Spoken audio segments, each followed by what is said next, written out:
Insieme non ci siamo mai fermati perché la luna è sempre là che ci chiama. Insieme i nostri superpoteri, senso di appartenenza e collaborazione.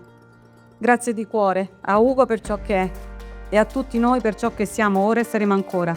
Perché Domus de Luna c'è e buon compleanno.